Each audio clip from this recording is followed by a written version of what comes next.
But it is fluid. And it would look, the Knicks better win this game, Chris. I'm with you. Going back, sort of tying this in. Tuesday. They're going to get beat Tuesday. So they got to win this game, or they're going to be looking at the possibility. Talk about the top 5 in the NBA. Why how do we skip to the Knicks? Why are we talking about the Knicks? Hey, they're beating your top team right now. They got off to a hot start. They were up 21. Broussard was so happy. That's right. But the Bulls rallied to cut that lead or deficit to 8 second half. Coming up from New York, the world's most famous arena. Party in the green room. The BlackBerry Halftime Report. Brought to you. Strained groin kept him out the past dozen games, but he helped.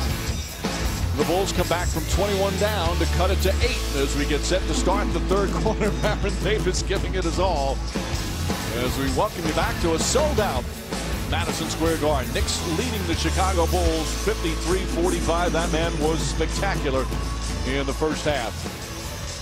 And hello, everyone. With Jeff Van Gundy, Mike Breen on hand. We'll check in with Doris Burke in just a minute. So should the Knicks be excited that they're up 8 against the Bulls, or they should be distraught of the fact that it's only an 8-point game after they led 27-6? No, they should be excited. I thought they played an outstanding first half, and give the Bulls credit for working their way back into the game. Meanwhile, the start, Carmelo Anthony could not have played any better to begin the game offensively.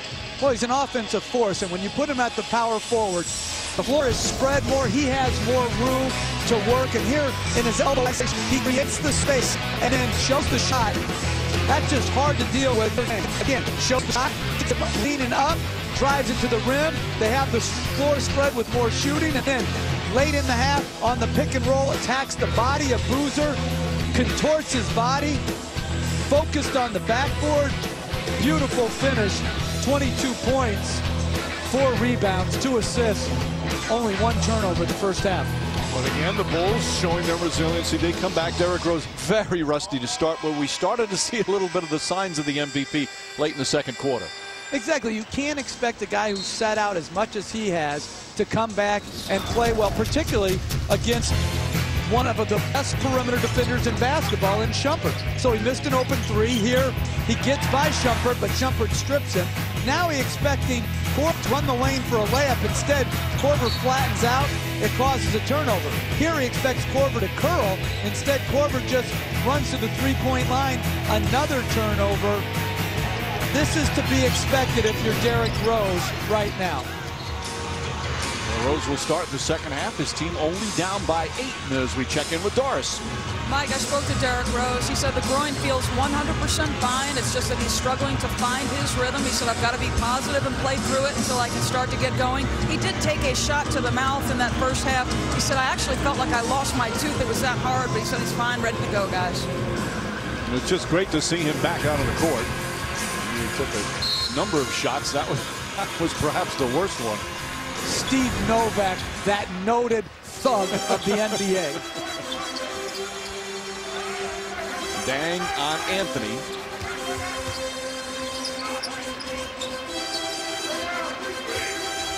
Davis makes his move, gets in the paint, past Boozer. Underneath, tries to reverse, won't go. Chandler's tip misses, gets it back again. Anthony, the little fake, the pull-up, puts it in. Nice extra pass and extra dribble for Anthony. And when he's knocking in his 3-point shot, you have to close out, but then he's so good with the shot fake game that gets him into his pull-up.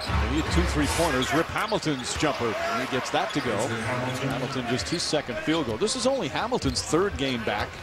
He's been in and out of the lineup. Various injuries, the most recent 14 games with that right shoulder. I really thought Hamilton in the second half of the Boston game, which was their last game, looked much better than he's looked at any point this year. Running, cutting, you know, the balance that made it his pull-up game. Fields took an extra step on his call for the travel. What a difference he can make in this team. Last year in the playoffs, they struggled to find that second scorer, and a guy that's got so many playoff games under his belt. 120 playoff games in his career with Detroit, including that championship in 04, one in which Mike Woodson was the assistant coach. Noah. Shumpert's got 5 rebounds in addition to all the other things he's doing. Anthony fakes the 3. I actually like this matchup for Chicago. Noah can do it, right? I like his size, his foot speed. and they're not going to be cross-matched. Shumpert was working hard to draw the foul on Hamilton, and he did. Although Hamilton not agreeable on the call as he picks up his second. The officials have allowed a lot of people today to drop their shoulder to create space. I thought on that one, Shumpert, even though he was fouled by Hamilton, was doing the same thing. Fields, nice crossover, goes at Noah, flips up a wild shot, and there's Noah's defense there. Hamilton the other way, Chandler in pursuit, and Boozer misses the layup, but Dang right there. There's Luol Deng not giving up on the play. And it's a 6-point game. Knicks led by 21 in the first quarter, and the Bulls have slowly chipped away.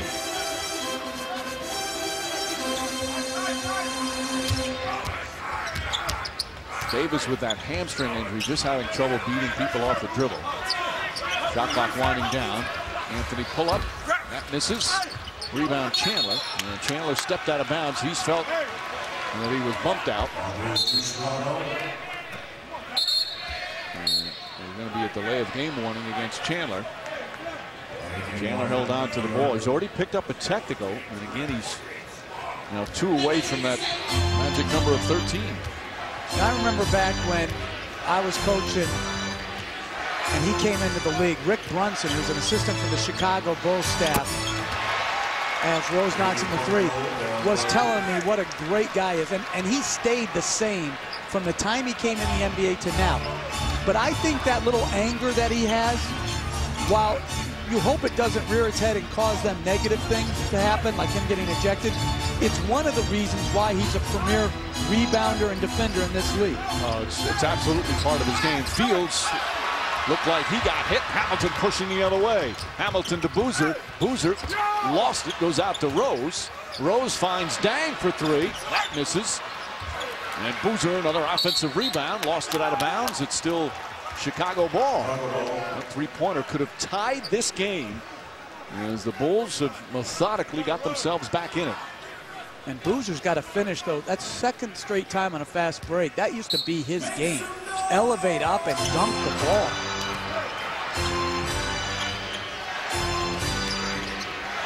Rose, the crossover, the hesitation, stripped again, gets it back, finds Noah inside. That's lost, knocked out of bounds.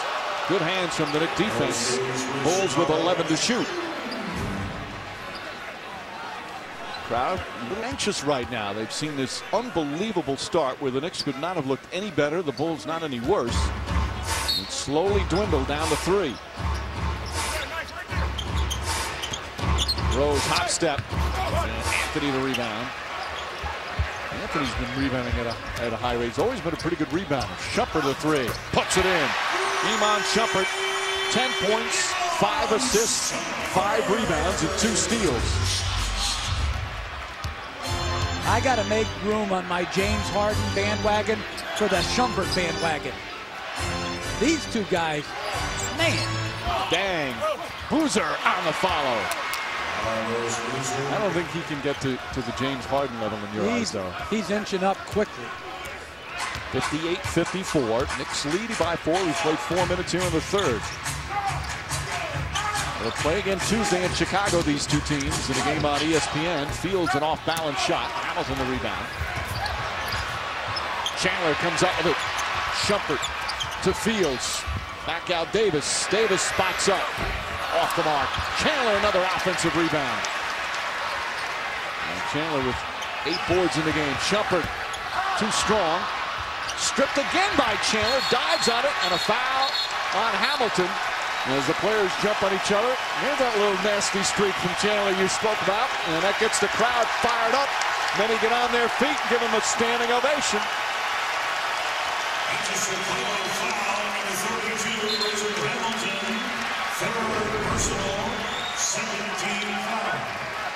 In his first year here, has turned into one of the great effort players the Knicks have had for some time. And you know, there are 2 Knicks players here sitting in the front row. Larry Johnson and John Starks were that same way here. And you need the type of guys who will sacrifice their body for the good of the team.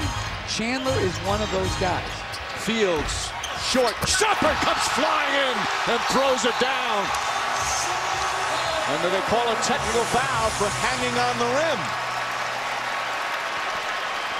Or taunting, perhaps, after he threw it down.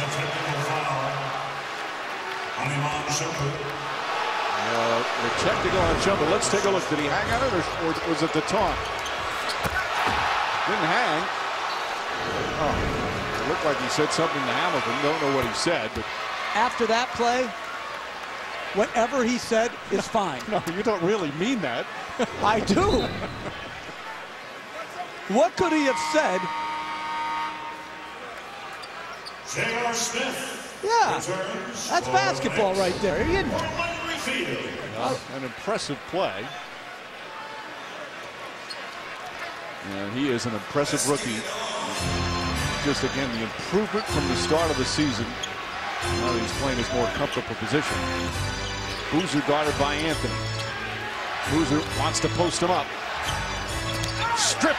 J.R. Smith knocked it away on the help defense. Rose tries a three. That's good. Derrick Rose now coming alive. Rose now has 8 of his 14 in the first 5 minutes of the third quarter. And it's a 2-point game. Anthony gets past Boozer. Wild pass to Smith. J.R. Smith connects on a three. Knicks have not been hitting from downtown this afternoon except for Anthony. And that puts them back up by 5. It's a very difficult three-point shot to catch it with the ball over your head and still balance up and make it, be able to score. Nowhere to Dang. Back out Hamilton. Hamilton for 3. That's short. Chandler battling. Dang able to come up with it. Lost the ball, deflected several times, and Rose says, let's hold it up. Great effort by Chicago on the offensive board. Rose tries another three. That's won't go, and Shumpert another. The game, Amari Stoudemire doing incrementally more over the last couple of games than he has. 2 games ago, pregame, he was just shooting free throws. Last game, doing a bit more, and this was today pregame. Obviously, a bit more activity as he tries to make his way back from the injury to his back. Not quite the explosive Amari, but when I asked him, has the timetable moved up for your return, he just smiled at me and said, I don't know the answer to that question, Mike, so he wasn't fighting. Well, 2 to 4 weeks was the initial timetable. This Wednesday is 2 weeks, and it doesn't appear he's certainly going to be ready for that. That's what you're hearing. But he spends hours and hours on rehab with that bulging disc. As Chandler knocks down the first free throw. And I think Mike Woodson's going to have a heck of a decision when he does work his way back. Do you put him back in the starting lineup, moving Anthony back to the 3, and then who you taking out? Ball turned over. And who would have thought that you'd be saying that about Amari Stoudemire and the way the team has played? Jeremy Lin still probably not going to make it unless the Knicks make the second round of the playoffs. And that's no knock on Amari Stoudemire. Ray Allen in Boston has now accepted a bench role because Avery Bradley and their group was playing so well, and to get more offense off the bench and get a better flow offensively where there was the right number of offensive weapons on the floor, I think it would be better for him to come off the bench when he comes back. Well, it'd be a nice problem to have to try and figure it out. We were talking to Mike Woodson before the game, and sometimes you can have too many players, and trying to fit everybody in can be difficult, right? No question. I always felt when we got into a tough stretch, to have a minor injury to clarify roles in the rotation wasn't a bad thing. Now, obviously, you can't have too many guys out, and they have 2 legitimate players, obviously, in Lin and Stoudemire out. But when they come back, or let's say they are able to make it back, the Lin one is the easy insertion. He comes in for Baron Davis. Tony Douglas probably moves out of the rotation, or maybe Baron Davis is injured. But it's the Stoudemire one, because when you put Stoudemire, Chandler, and Anthony on the floor, they're not the same defensively, and there's not enough space and shooting on the floor for Anthony to be as impactful offensively. What Stoudemire has been great about on the offensive end, he really doesn't care if he scores 25. Last year he was the offense. This year he doesn't care. Yeah, he does. No, he's been a team first guy. I'm not saying I didn't say he's not a team first guy. I'm saying every great scorer in